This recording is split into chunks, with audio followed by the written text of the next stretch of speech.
Yeah, I came here, I done the business communication program first. Then I went on to do the hospitality with Mr. Barry Morgan, and he was a really good coach. He was very knowledgeable. He's worked all over the place, and he tells you a lot of stories about his past as well, which is super interesting, So, but really good guy, very knowledgeable.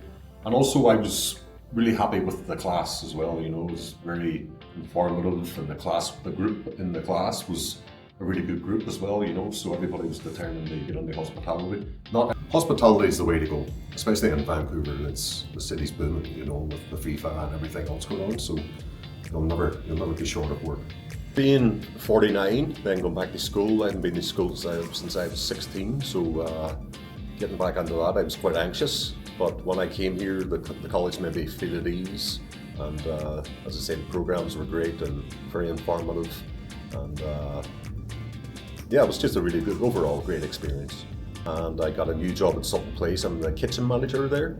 So I deal with invoices and pricing and helping out for food costing and stuff like that, which I had a background with, but Barry sort of reinforced that whole thing, And it was actually through the program with Brighton College, I got my work placement there and then got a full-time job at the end.